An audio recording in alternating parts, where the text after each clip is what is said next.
আবার ঘুরে যেতে হবে আর আসতে পারছি।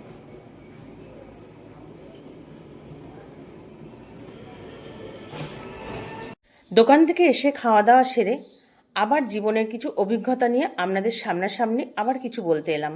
আমি কিন্তু মনোরোগ বিশেষজ্ঞ নই। আমার জীবনে যেটা ঘটেছে, আমি যেটা লড়াই করে করেছি, সেটাই আপনাদের উপকারে যদি আসে, সেই জন্য এই কথাগুলো বলি। এডিএইচডির কিছু বাচ্চা লিখতে শিখতে পারে না, মানে বোলাতে পারে না। তাদের জন্য এটা করতে পারেন, চেষ্টা করতে পারেন। আমার সন্তান যেটা পারতো না, আমরা বড়রা খাতায় স্লেটে লিখে দিলে তারপরে বুলিয়ে বুলিয়ে আমরা শিখেছি, সেটা কিন্তু আমার সন্তান পারতো না। আমি শূন্যে এরম করে লিখতাম, আমার মাথা থেকেই এটা বেরিয়েছিল, আমি এটা চেষ্টা করেছি, এটাই দেখিয়ে ও কিন্তু শিখেছে।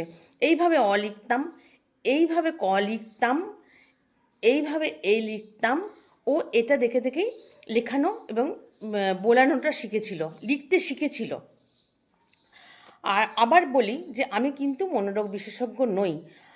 আমার জীবনের উপলব্ধিগুলো, আমি যে কষ্ট করে লড়াই করে ছেলেকে এগিয়ে নিয়ে গেছি, সেটাই আপনাদের সঙ্গে শেয়ার করি। আর আমার মতন যেসব মা বাবারা লড়াই করে সমস্ত বাচ্চাদের এগিয়ে নিয়ে যাচ্ছে, তাদের উদ্দেশ্য করে বলি, তাদের যদি কিছু উপকারে আসে, সেই জন্যই কথাগুলো বলা।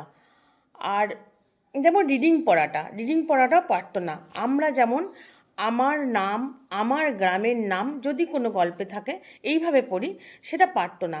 যদি মনে করুন জল লেখাটা 4বার থাকতো, সেই বর্গীর জল জল, বর্গীর জল জল, বর্গীর জল জল, বর্গীর জল জল, এরম করে পড়তো। তারপরে আমি কি মাথা থেকে বার করলাম, ওর কাছে বসে বসে গল্প পড়ার মতন আমি রিডিং পড়তাম, খেলার ছলে রিডিং পড়তাম। তার থেকেই ও শিখে গেল রিডিং পড়া। আজকে এই পর্যন্তই। সবাই ভালো থাকবেন, সুস্থ থাকবেন, এবং কিছু যদি আমার দ্বারা উপকৃত হন তাহলে আমাকে একটু জানাবেন। চলুন, সবাই ভালো থাকবেন, আনন্দময় জীবনযাপন করবেন।